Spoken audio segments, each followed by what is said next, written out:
Hello friends, एबीएफएम के कुछ और इम्पोर्टेंट क्वेश्चन आंसर्स को हम लोग डिस्कस करने वाले हैं। इसमें हमारा पहला क्वेश्चन दिया गया है, व्हाट इज नच थ्योरी। ये क्या, किस टाइप की जो है थ्योरी होती है, नच ये किस बारे में बात करती है। तो अगर हम एक लाइन में बोलना चाहे तो ये थ्योरी बात करती है, इसका पर्पस है कि लोगों को इन्फ्लुएंस कर पाना। जैसे सोशल मीडिया इन्फ्लुएंसर्स होते हैं ना, तो वही जो लोगों को इन्फ्लुएंस कर पाना किस वे में, कि वो एक सही डिसीजन ले सके। तो अच्छे डिसीजन के लिए लोगों को इन्फ्लुएंस करना पॉजिटिव वे में, उसी को बोला जाएगा नच थ्योरी। ठीक है, it aims to influence people to make better decisions.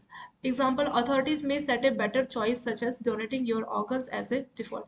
तो कुछ ऑर्गेनाइजेशंस होती है ना जो बहुत जो है अपने एम्प्लॉयज को वो एक पॉजिटिव वे में बोल सकती है कि आप पहले से अपना कोई भी आई डोनेशन या कुछ भी ऑर्गन डोनेशन के लिए आप जो है अप्लाई कर सकते हैं। तो ये एक अच्छी चीज़ है। तो दूसरों को क्या किया जा रहा है, इसमें इन्फ्लुएंस किया जा रहा है, या और भी कोई चीज़ें जिसके लिए हमें इन्फ्लुएंस किया जाएगा ताकि हम सही डिसीजन ले सके। तो वो हमारी नश थ्योरी इस बारे में बात करती है। It is a concept that has application. ये जो नश थ्योरी है, इसका कंसेप्ट कहाँ कहाँ पे इस्तेमाल किया जाता है।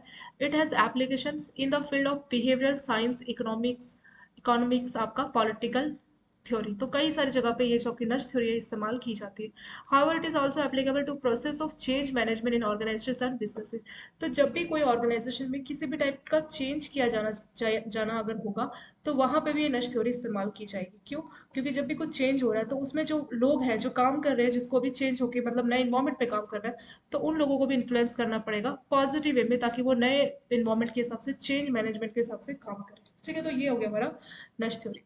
और इसमें जो है ये जो आपका चेंज थ्योरी है, इसमें मेनली प्रिंसिपल क्या है, जो इसेंस है, essence of this principle consist of gently nudging और pushing someone as well as encouraging and motivating them to make a change. तो जब भी कोई ऑर्गेनाइजेशन में किसी भी टाइप का चेंज किया जाने वाला है, तो वहां पे जो एम्प्लॉयज है तो उनको पुश करना। ठीक है, जेंटली मतलब आराम से उनको पुश करना, नच करना, और उनको इनकरेज करना, उनको मोटिवेट करना, ताकि वो जो भी चेंज होने जा रहा है उसको लोग एक्सेप्ट करें, पॉजिटिव वे में खुद को चेंज करने के लिए एक्सेप्ट करें, और उसको चेंज मैनेजर के हिसाब से वो लोग खुद को ढालें। The nudge theory is helpful not only in locating and comprehending existing influences। तो पहले से कोई आपका इन्फ्लुएंस है वो भी, और साथ में कोई और इन्फ्लुएंस जिसके लिए कोई एक्सप्लेनेशन दी जानी चाहिए, या कोई भी गोल, जैसे कोई चीज़ जो है इसको रिमूव करना चाहिए, या कोई चीज़ इसको ऐड करना चाहिए, मतलब किसी भी टाइप का मॉडिफिकेशन करना चाहिए। तो हर किसी के लिए नच थ्योरी जो है एक्सप्लेनेशन देती है, और इससे अच्छे खासे पॉजिटिव रिजल्ट आपको देखने को मिल रहे हैं। तो नच थ्योरी को अगर हम एक लाइन में बोलना चाहें तो वो एक लाइन क्या होगी, कि इसमें लोगों को इन्फ्लुएंस किया जा रहा है ताकि वो सही डिसीजन ले। तो पॉजिटिव वे में इस थ्योरी को लिया जाता है। अगर कोई भी ऑर्गेनाइजेशन है उसमें किसी भी टाइप का चेंज किया जाना है, ठीक है, तो पॉजिटिव जो है इन्वायरमेंट क्रिएट करना पड़ेगा। तो नच थ्योरी में ऐसा ही किया जाता है, जो एम्प्लॉयज काम कर रहे हैं उनको इनकरेज, मोटिवेट, जेंटली नजिंग और जेंटली पुशिंग उनको किया जाएगा, ताकि वो उस नए इन्वायरमेंट के हिसाब से खुद को ढाल ले, और जो भी चेंज किया जाने वाला है उस चेंज को वो लोग एक्सेप्ट करें। तो यही हमारा बेसिक हो गया नच थ्योरी के ऊपर। नेक्स्ट है, what is recruitment staffing. Recruitment का क्या मतलब है, बिल्कुल हम जानते हैं, इसमें नए नए लोगों को हायर किया जाता है जो वैकेंट पोजीशन हमारे ऑर्गेनाइजेशन में उसको फिल करने के लिए। तो अगर किसी ऑर्गेनाइजेशन में वैकेंसीज निकली है, कुछ सीट्स हैं जो कि वैकेंट है, उनके लिए जो रिक्वायर्ड पर्सन है, required skills, required knowledge, required qualification जो चाहिए, जितना हमारा क्वालिफिकेशन चाहिए उस खाली सीट को भरने के लिए, तो उसी वाले प्रोसेस को जिसमें हम लोगों को हायर कर रहे हैं, वही हो जाएगा हमारा recruitment staffing. It refers to process of hiring individuals.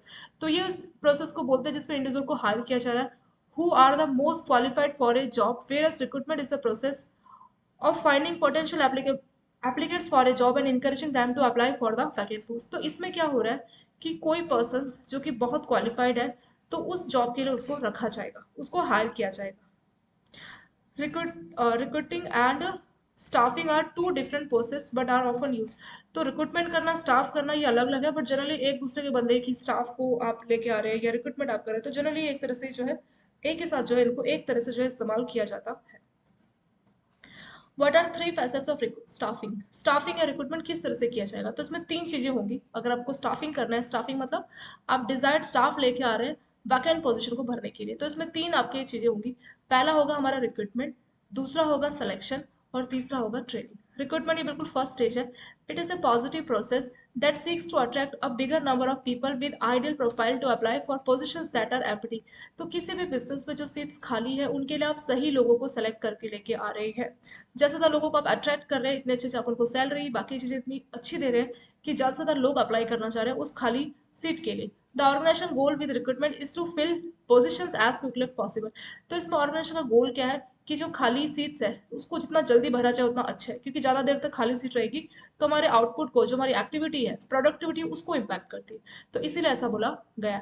The more people that apply for job, तो जितने ज़्यादा लोग किसी जॉब के लिए अप्लाई करेंगे the better are the chances of getting applicant who meets your requirement. तो जितने ज़्यादा लोग होंगे तो उतना ज़्यादा चांस है कि आपको जैसा पर्सन चाहिए इस रिक्रूटमेंट के लिए, अपनी जॉब के लिए, तो वैसा ही पर्सन आपको मिलेगा। तो ये हो जाएगा हमारा रिक्रूटमेंट में। सेकेंड आता है हमारा इसमें selection. Selection is the procedures that eliminate candidate by carefully reviewing their applications. तो जो आपको एप्लीकेशंस मिली है ना रिक्रूटमेंट के टाइम पे, तो उसमें आप क्या करेंगे, उनको देखोगे, केयरफुली रिव्यू करोगे कि क्या क्या एप्लीकेशंस पे है, एंड चूजिंग दोज वो best fit for the open position. तो जो खाली सीट है, वैकेंसी जो निकली है, उसके लिए जो बेस्ट फिट है उसको आप सेलेक्ट करोगे। The selection process is different from the recruitment process in that it reject applications। तो ये जो सिलेक्शन प्रोसेस है ये डिफरेंट है, रिक्रूटमेंट से डिफरेंट है।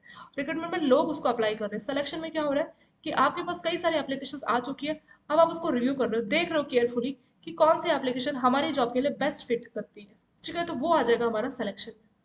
नेक्स्ट आता है हमारा training. Training is another constructive activity. तो अभी आपने सेलेक्ट कर लिया, अब आप उनको कहाँ भेजोगे, ट्रेनिंग पे। तो ट्रेनिंग में क्या होगा कि आप उनकी स्किल्स को जो है इम्प्रूव कर रही है, that improve the employ knowledge and abilities as well as their capacity to do their job more effectively. तो ट्रेनिंग से क्या होगा कि जो एम्प्लॉय है वो अपना काम को बहुत अच्छे से कर पाएंगे, और उनकी नॉलेज और एबिलिटी और जो स्किल्स है उसको बढ़ावा दिया जाएगा। तो ट्रेनिंग जब तक नहीं होगा तब तक आपको नहीं मालूम आपको किस तरह से काम करना चाहिए। तो ट्रेनिंग में आपको डेवलप किया जाएगा, आपकी स्किल्स को डेवलप किया जाएगा, ताकि आप जो गोल्स है उसको अचीव कर पाए। ठीक है, तो तीन तरह से हमारा स्टाफिंग में ये हो जाएगा। नेक्स्ट क्वेश्चन है what is green bond. Green bond क्या होता है? तो देखिए ये भी एक टाइप का बॉन्ड ही है। इसमें भी होगा कि कंपनी बॉन्ड इशू करेगी और आप लोग बॉन्ड खरीदेंगे और बदले में कंपनी को पैसे देंगे। ठीक है, तो सिंपल टर्म है, जैसे नॉर्मल बॉन्ड है वैसे ये भी ग्रीन बॉन्ड है। बट इसमें क्या खास बात है, जो ग्रीन बॉन्ड है इसकी खास बात ये है कि इनसे जो आप पैसा कंपनी को देंगे, मान लीजिए एबीसी कंपनी ने ग्रीन बॉन्ड इशू किया, अब एबीसी के पास आपने क्या दिया, इनके आपने बॉन्ड ले लिए, अब आपके पास ग्रीन बॉन्ड हो गए, और बदले में आपने कंपनी को क्या दिया, पैसा। अब कंपनी के पास पैसा है, अब वो क्या कर रही है, इस पैसे को कहाँ पे इस्तेमाल कर रही है, वो इसको ऐसे जगह पे, जैसे मान लीजिए कोई सोलर पावर प्लांट सेटअप करना, ठीक है, या कुछ ऐसी चीजों के लिए वो उस पैसे को इस्तेमाल कर रही है जो इन्वायरमेंटली सस्टेनेबल है, मतलब इन्वायरमेंट पर्पज के लिए। जैसे मान लीजिए वो इस पैसों से इलेक्ट्रिक कार्स बनवा रही है, ठीक है, इलेक्ट्रिक व्हीकल बना रही है कंपनी, ऐसी जगह पे उसको वो इन्वेस्ट कर रही है, तो उस केस में इसको बोला जाएगा ग्रीन बॉन्ड। ठीक है, तो ग्रीन बॉन्ड में जो पैसा इकट्ठा किया जाता है बॉन्ड इशू करके, उस पैसे को ऐसी जगह पे इन्वेस्ट किया जाता है जो कि इन्वायरमेंटली सस्टेनेबल होता है, तो उसी को नाम दिया गया ग्रीन बॉन्ड। मतलब नेचर के लिए वो हानिकारक नहीं होना चाहिए, नेचर के लिए यूजफुल होना चाहिए। इलेक्ट्रिक कार, सोलर प्लांट, इस तरह की जगह पे अगर उस पैसे को इस्तेमाल किया जाएगा तब हम उसको बोलेंगे कि ये बॉन्ड क्या है, ये है ग्रीन बॉन्ड। ठीक है, तो ये सिंपल सा इसमें हो गया। और ये कोई भी गवर्नमेंट इशू कर सकती है, सोवियन एंटिटी, कोई गवर्नमेंट हो सकती है, इंटर गवर्नमेंट ग्रुप हो सकता है, कोई अलायंसेस ग्रुप हो सकता है, कोई भी कॉर्पोरेट हो सकती है। बट उनका पर्पस क्या होना चाहिए कि जो भी proceeds of bond, proceeds of bond मतलब बॉन्ड पेज के जो पैसा मिला है, आर यूटिलाइज, उसको इस्तेमाल किया जाएगा फॉर प्रोजेक्ट क्लासिफाइड। ऐसे प्रोजेक्ट पे उस पैसे को इस्तेमाल किया जाएगा जिसको इन्वायरमेंटली सस्टेनेबल प्रोजेक्ट बोला गया। इसका एग्जाम्पल मैंने आपको दिया, जैसे इलेक्ट्रिक कार्स या कोई भी सोलर पावर प्लांट, इस तरह की जगह पे उसको इन्वेस्ट किया जाएगा। नेक्स्ट क्वेश्चन है what are forms of responsibilities. तो रिस्पॉन्सिबिलिटी कितने टाइप की है, दो टाइप की है यहाँ पे। टू फॉर्म्स ऑफ रिस्पॉन्सिबिलिटी, ठीक है, there are two forms of responsibility. कौन कौन सी है? पहला हो जाएगा हमारा ऑपरेटिंग रिस्पॉन्सिबिलिटी और दूसरा हो जाएगा अल्टीमेट रिस्पॉन्सिबिलिटी। ऑपरेटिंग रिस्पॉन्सिबिलिटी और अल्टीमेट रिस्पॉन्सिबिलिटी में डिफरेंस क्या है? ऑपरेटिंग हो जाएगा individuals are held accountable for their own actions in the workplace through the concept of operating responsibilities. तो जो इंडिविजुअल जिस पोस्ट पे काम कर रहा है, तो उस पोस्ट के लिए उसको रिस्पॉन्सिबल माना जाएगा। The person who is doing the work is the one who is responsible for और obligations to fulfil operating responsibility. तो जो पर्सन जो काम कर रहा है उसको उस काम के लिए रिस्पॉन्सिबिलिटी दी जाएगी, वो हो जाएगा ऑपरेटिंग रिस्पॉन्सिबिलिटी। मतलब ऑपरेटिंग मतलब जो ऑपरेट कर रहा है, जो काम कर रहा है। ठीक है, जो काम कर रहा है, तो आप काम कर रहे हैं तो आपको आपके काम के लिए रिस्पॉन्सिबिलिटी उठानी पड़ेगी। ये आपकी रिस्पॉन्सिबिलिटीज की आपको काम को पूरा करना है। कुछ परेशानी आती है तो आप ही को रिस्पॉन्सिबल ठहराया जाएगा कि इस तरीके से आपने काम किया। तो वो होता है हमारा ऑपरेटिंग रिस्पॉन्सिबिलिटी। ठीक है, अब हमारा आता है अल्टीमेट रिस्पॉन्सिबिलिटी। अल्टीमेट रिस्पॉन्सिबिलिटी क्या है? ये वो रिस्पॉन्सिबिलिटी जो मैनेजर के ऊपर होती है। ठीक है, एक ब्रांच है, ब्रांच मैनेजर की क्या रिस्पॉन्सिबिलिटी है? मान लीजिए उसके अंदर 3 या 4 स्टाफ काम कर रहे हैं, तो वो 3-4 स्टाफ को ब्रांच मैनेजर इंस्ट्रक्ट करेगा कि तुम्हें इस तरीके से काम करना है। ठीक है, चलिए वो 3-4 स्टाफ उसके हिसाब से काम कर रहे हैं, पर मान लीजिए स्टाफ ने कोई गलती कर दी, ठीक है, या कुछ गलत काम कर दिया, मतलब मिस्टेकनली। तो किसी भी टाइप की कुछ गलती होगी, उसके लिए वो जो स्टाफ है उसको नहीं, बल्कि ब्रांच मैनेजर को रिस्पॉन्सिबल ठहराया जाएगा। उसको बोलते हैं अल्टीमेट रिस्पॉन्सिबिलिटी।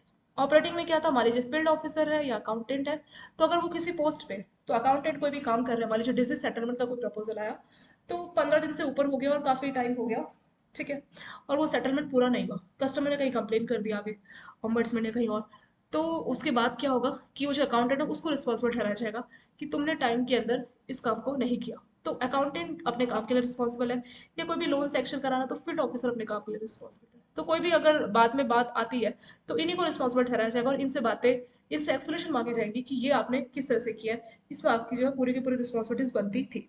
अगर हम बात करें अल्टीमेट की, तो उसका मैंने आपको एग्जाम्पल से समझा दिया कि मान लीजिए ब्रांच मैनेजर है और वो आपको फील्ड ऑफिसर है बाकी को काम करने के लिए बोल रहा है, मतलब वो आपसे काम करवा रहा है। अब बाद में आप कुछ काम नहीं करते अच्छे से, या कुछ काम में कुछ प्रॉब्लम है, सही तरीके से नहीं करते, तो आपको नहीं, आपके ब्रांच मैनेजर को रिस्पॉन्सिबल ठहराया जाएगा। ठीक है, तो वो होता है हमारा ultimate responsibility. The manager is ultimately responsible for fulfilling his और हर फाइनल टास्क। तो जब ये फाइनल टास्क ब्रांच को दिया गया, मान लीजिए ब्रांच को कुछ बजट का टारगेट दिया था कि इतना 5 करोड़ का बजट अचीव करना है, ठीक है, या फिर मान लीजिए कुछ भी गवर्नमेंट का कुछ टारगेट था कि प्रधानमंत्री जनधन योजना, सुरक्षा बीमा योजना, ये सारी जो है स्कीम्स खुलवानी थी ब्रांच पे। अब काउंटर में स्टाफ इतनी सारी स्कीम्स नहीं खुलवा पाया, तो उसके लिए जो आपके आगे के डिपार्टमेंट होंगे, आरबीओ या आपके लोकल हेड ऑफिस, तो ब्रांच मैनेजर से वो एक्सप्लेनेशन मांगेंगे कि आपने ये जो आपको टारगेट दिया था, ये जो बजट दिया था, इसको पूरा क्यों नहीं किया। तो वो ये नहीं बोलेंगे कि क्लर्कल सीट से कि तुमने ये काम क्यों नहीं किया, नहीं, वो ब्रांच मैनेजर से पूछेंगे, तो उसको बोलते हैं ultimate responsibility. The manager who is ultimately responsible because he or she is the one who ensure that work gets done bear the ultimate account। तो अल्टीमेट रिस्पॉन्सिबिलिटी में क्या होता है कि जो पर्सन है, जो मैनेजर है, उसी को रिस्पॉन्सिबल ठहराया जाएगा उस काम के लिए। Next what is performance appraisal. Performance मतलब आप किस तरीके से काम कर रहे हैं उसको मापना, वही हो जाएगा आपका परफॉर्मेंस अप्रेजल। मतलब किस तरह से आप परफॉर्म कर रहे हैं, जो भी आपको टास्क दिया गया, ठीक है, और आपने क्या अचीव किया, तो आपके परफॉर्मेंस अप्रेजल से पता लगेगा कि आपने अपने टास्क को, अपने बजट को कितना अचीव किया है। The phrase performance appraisal refers to predict examinations of employee contributions to a company in terms of job performance as well as overall contributions। तो आप जॉब के तौर पे या ओवरऑल कंट्रीब्यूशन के तौर पे कितना आपका कंट्रीब्यूशन है अपनी कंपनी में, ठीक है, आपका कितना कंट्रीब्यूशन अपनी कंपनी में, तो वो कौन बताता है, वो परफॉर्मेंस अप्रेजल बताता है।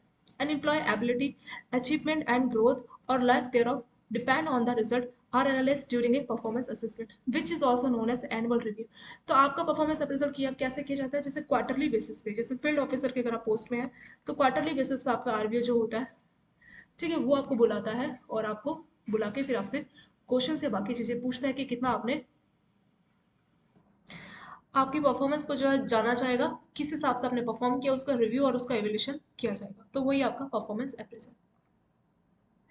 नेक्स्ट है what is knowledge management. Knowledge management क्या होता है, ये एक टाइप का इसेंशियल कंसेप्ट है and that the term has been given its own acronym. Knowledge management को अगर हम शॉर्ट में समझना चाहें, तो जो भी आपके कोई भी जो काम है आपके ऑर्गेनाइजेशन में, सो जो भी आपके ऑर्गेनाइजेशन में नॉलेजेबल पर्सन है, जो भी एक्सपर्ट्स है, उनकी नॉलेज को यूज़ करना, उसको मैनेज करना, वही आपका हो जाएगा नॉलेज मैनेजमेंट। ठीक है, ये कंसेप्ट है और इसको इस्तेमाल किया जाएगा। The process of generating, exchanging, utilizing and managing information and knowledge inside the organization are collectively referred as knowledge management. तो जो भी इंफॉर्मेशन है, जो भी नॉलेज है, जो भी एक्सपर्टाइज है आपकी ऑर्गेनाइजेशन में, उनको जनरेट करना, एक्सचेंज करना, यूटिलाइज करना और मैनेज करना, ठीक है, तो ये आपका हो जाएगा नॉलेज मैनेजमेंट। नेक्स्ट क्वेश्चन है बेंचमार्किंग क्या होता है। तो बहुत सिंपल सी टर्म है। Benchmarking is the process of measuring the performance of company product services और processes against those that are best in the industries. तो आपके अपने प्रोडक्ट सर्विसेज, आपके जो प्रोसेसेस है, उसको कंपेयर करना किसी ऐसे से जो कि मार्केट में बेस्ट स्टैंडर्ड के तौर पे, ठीक है, मार्केट में जो कि बेस्ट माना जाता है, उसके हिसाब से आप अपने प्रोडक्ट सर्विसेज इनको कंपैरिजन कर रहे हैं, तो इसी प्रोसेस को बोला जाएगा बेंचमार्किंग। ये बिल्कुल उसी की तरह है, जैसे आपके क्लास में मॉनिटर है, तो उसी के हिसाब से मॉनिटर के नंबर से टीचर के जो है आपसे कंपेयर करता है कि मॉनिटर के 90% मार्क्स आए, तुम्हारे 50% या 60% मार्क्स, ऐसा क्यों। तो वो एक तरह से जो टीचर कर रहा होता है उसको बोला जाएगा बेंचमार्किंग। इसमें जो बेस्ट इन द मार्केट है, ठीक है, उससे कंपैरिजन किया जा रहा है आपकी। तो इसमें कंपनीज जो है वो क्या करती है, अपने जो भी प्रोडक्ट है, सर्विसेज है, प्रोसेसेस है, उसको कंपेयर कर रही है मार्केट में जो लीडर्स है। और पता कैसे लगेगा कि लीडर्स है, डेफिनेटली जो बड़ी बड़ी कंपनीज है उसी एरियाज में, जिस एरिया में आप एक्टिविटी कर रहे हैं, तो जो काफ़ी जिनकी ब्रांड इमेज ब्रांड वैल्यू बहुत ज़्यादा है, तो उनको मार्केट में लीडर्स का जो है नाम दिया जाएगा। तो उनसे आपको देखना है उस कंपनी के हिसाब से आप किस तरीके का प्रोडक्ट सर्विसेज प्रोसेसेस जो है बना रहे हैं, वो हो जाएगा आपका benchmarking. What are types of training, तो कितना टाइप का ट्रेनिंग होता है? तो दो टाइप का ट्रेनिंग होता है, एक को बोलेंगे ऑन द जॉब ट्रेनिंग और दूसरा हो जाएगा of the job training. On the job training क्या होगा? इसमें क्या होता है कि जब आप काम कर रहे हैं, काम करते करते आप सीखते जा रहे हैं, उसको बोला जाएगा on the job training. Of the job क्या है? जिसमें थियोरेटिकल, जब आप ज्वाइन नहीं करते बैंक में, तो उससे पहले 1 वीक की आपकी ट्रेनिंग होती है। ठीक है, तो 1 वीक की आपकी ट्रेनिंग है। उस 1 वीक में आप सारा कुछ थियोरेटिकल फॉर्म में समझते हैं कि हाँ बैंकों में इस तरीके से काम किया जाता है, इस तरीके से वाउचर, ये सारी चीजें होती है, तो उस वाली ट्रेनिंग को बोलेंगे ऑफ द जॉब ट्रेनिंग। तो ऑन द जॉब और ऑफ द जॉब ट्रेनिंग में सबसे बड़ा डिफरेंस किस बात का है? सबसे बड़ा डिफरेंस इसी चीज का है कि जो ऑफ द जॉब ट्रेनिंग होती है, इसमें जो है हम थियोरेटिकल फॉर्म में चीज़ों को समझते हैं कि हाँ इस तरीके से ऑर्गेनाइजेशन में काम किया जाता है। ठीक है, ऑन द जॉब में जब हम रियल में बैंक पे आ गए और हम लोग काउंटर पे बैठ के काम कर रहे हैं, अगर क्लर्कल है या ऑफिसर सब अपनी सीट पे काम कर रहे हैं, तो उसको एक्सपीरियंस मिल रहा है, ट्रेनिंग मिल रहा है रियल टाइम पे, उसी को बोला जाता है on the job training. It refers to method that are use to instruct workers while they are performing their regular duties at organization. तो ऑर्गेनाइजेशन में काम कर रहा है, उसी टाइम पे उसको साथ साथ सीखने को भी मिल रहा है, तो वो उसके लिए हो जाएगी ऑन द जॉब ट्रेनिंग। तो training method is straight forward and efficient in terms of cost. तो कॉस्ट के टर्म में बहुत एफिशिएंट है, क्योंकि अलग से कुछ खर्चा देना नहीं पड़ रहा। By utilizing such as training strategy, it is possible for employees who are neither fully nor partially adapt to receive adequate instructions. The person receive their training using real world scenarios from work place. तो work place में वो काम करता है, उसको real world scenario मतलब उसको सही सिचुएशंस पता लगती है। Learning by doing is the guiding principle behind this type of instructions. तो लर्निंग बाय डूइंग मतलब काम कर भी रहे हैं और साथ साथ हम लोग सीख भी रहे हैं, तो इसको बोला जाएगा learning by doing. On the job training can take many form such as job rotation, mentoring and temporary promotions among other thing. तो इसमें और भी कई होगा, जैसे जॉब रोटेशन, अलग अलग जॉब पे आपको भेजा जा रहा है या कहीं पे डेपुटेशन के लिए भेजा जा रहा है, ठीक है, टेम्पररी प्रमोशन। तो ये सब आपका ऑन द जॉब ट्रेनिंग का पार्ट रहेगा। टेम्पररी प्रमोशन क्या है? सिर्फ काम सीखने के लिए आपको प्रमोट किया जा रहा है, जब आप काम सीख जाएंगे तो आपको अपनी वापस सीट पे आना पड़ेगा। तो ये हो जाएगा हमारा ऑन द जॉब ट्रेनिंग। ऐसे आपका होता है ऑफ द जॉब ट्रेनिंग, मतलब जब हमें जो है हम अपने वर्क प्लेस में नहीं सीख रहे, हम थियोरेटिकल फॉर्म में जो है उसको सीख रहे हैं, तो वो हो जाएगा हमारा off the job training. Next what is directing? Direction देना। डायरेक्टिंग क्या है? डायरेक्शन देना। It is important function as people working in organizations are guided, motivated, counseled and supervised and led towards the achievement of organizations goal through the practice of directing। तो इसमें क्या किया जा रहा है? जो organizations है उसमें जो लोग काम कर रहे हैं उनको गाइड किया जा रहा है, उनको मोटिवेशंस किया जा रहा है, उनकी काउंसलिंग की जा रही है, उनको सुपरवाइज किया जा रहा है, ताकि जो ऑर्गेनाइजेशन का गोल है उसको अचीव किया जा सके। तो उसी को बोला जाएगा डायरेक्टिंग, मतलब एक डायरेक्शन देने का आप काम कर रहे हैं। अब आप डायरेक्शन किस तरीके से दे रहे हैं? आप उनको गाइडेंस दे रहे हैं, उनको मोटिवेशंस दे रहे हैं, काउंसलिंग कर रहे हैं, सुपरवाइजिंग कर रहे हैं, तो ये सारी चीजें मिलकर आपके डायरेक्टिंग में आ जाएगी। Which can be thought of either a process or instruction of tactic. It is also called directing process when the process lasts throughout the entirety of the organization company existence, meaning there is ongoing part of continuous management process। तो directing में exactly हो क्या रहा है? इसमें जो company है वो अपने एम्प्लॉयज को सही तरह से गाइड कर रही है, मोटिवेट कर रही है, सुपरवाइज कर रही है। सुपरवाइज मतलब वो किस तरीके से काम कर रही है उसको देखा जाएगा कि जिस हिसाब से उनको काम करना चाहिए वो हो रहा है कि नहीं हो रहा है। उनकी प्रॉपर काउंसलिंग की जाएगी, किसी भी टाइप का अगर उनको इशू राइज हो रहा है तो काउंसलिंग करना, मोटिवेशन देना, ये सारी चीजें आपके डायरेक्टिंग में आ जाएंगी।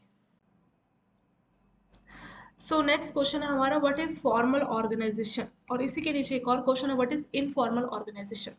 ठीक है, फॉर्मल ऑर्गेनाइजेशन और इनफॉर्मल ऑर्गेनाइजेशन में क्या डिफरेंस है? Formal organization as a result of planning process, इसमें प्रॉपर प्लानिंग की जाती है। Managers create an organization structure to achieve work and effective utilization of resources. तो फॉर्मल ऑर्गेनाइजेशन में सारी चीजें फिक्स होती है कि एक मैनेजर की सीट्स है, 3 क्लर्कल की सीट्स है, एक फील्ड ऑफिसर की सीट है, ठीक है, एक अकाउंटिंग की। तो सारे काम को बांटा गया है और प्रॉपर लिखा गया, कहीं पे प्रॉपर प्लानिंग की गई है उसकी। तो जब सारी चीजें पहले से क्लियर कट रहती है और प्रॉपर प्लानिंग के साथ एक रिटर्न फॉर्मेट पे अगर सब कुछ रेडी रहता है, तब उसको हम लोग बोलेंगे फॉर्मल ऑर्गेनाइजेशन के तौर पे ये काम करता है। This structure will be the outcome of organizing the process. The term formal organization structure refers, तो इसमें क्या होगा कि सारी चीजें पहले से फॉर्मल वे में जो है मेंशन रहेगी, कौन किस सीट के लिए लाइबल है, कौन किस सीट के लिए रिस्पॉन्सिबल है, कहाँ कहाँ पे कितनी जो है किसको क्या क्या रिस्पॉन्सिबिलिटीज दी जाएगी, किस जगह पे कौन से रिसोर्सेज यानी जो एम्प्लॉयज़ है कहाँ पे किसको किस हिसाब से पोस्टिंग मिलेगी, तो वो सारी चीज़ें पहले से क्लियर कट मेंशन की जाती है। तो उस वाली ऑर्गेनाइजेशन को हम लोग बोलेंगे कि ये है हमारी फॉर्मल ऑर्गेनाइजेशन। ऐसी सेकेंड आपका इनफॉर्मल ऑर्गेनाइजेशन। नेक्स्ट आता है हमारा व्हाट इज इनफॉर्मल ऑर्गेनाइजेशन।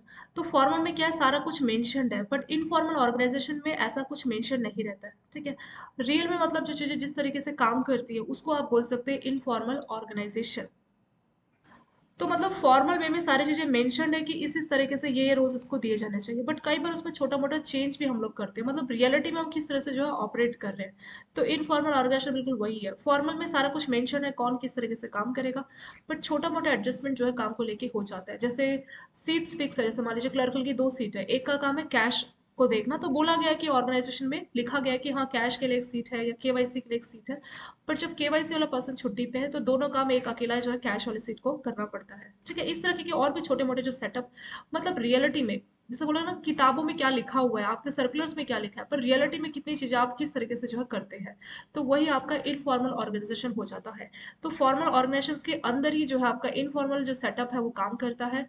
कई बार जो आपके जैसे काम अगर ज्यादा हो जाता है, तो उस ज़्यादा काम के चक्कर में अगर ज़्यादा लोन्स नहीं आ रहे तो छोटा मोटा जो अकाउंटेंट का काम है वो फील्ड ऑफिसर भी उसको सपोर्ट कर रहा है अकाउंटेंट को, ठीक है। तो देखा जाए तो फील्ड ऑफिसर का काम सिर्फ लोन वाला ही है और अकाउंटेंट का काम ऑपरेशन के तौर पे। बट कई बार जब फील्ड ऑफिसर खाली है, उसके पास कोई काम नहीं है और अकाउंटेंट के पास बहुत सारा काम है, तो छोटा मोटा एडजस्टमेंट कर लिया जाता है, मतलब रियलिटी में किस तरह से चीज़ें ऑपरेट की जाती है। तो इनफॉर्मल बिल्कुल वही है, इसके बारे में कहीं पे लिखा नहीं है, पर सिचुएशन ऐसी है कि इस तरीके से हमें काम करना पड़ रहा है, मतलब प्रैक्टिकल सिचुएशन कुछ ऐसी बन रही है कि सर्कुलर में जो लिखा है बिल्कुल आप 100% वैसे नहीं जा पा रहे, तो उस केस में आपकी उसी ऑर्गेनाइजेशन को इनफॉर्मल ऑर्गेनाइजेशन जो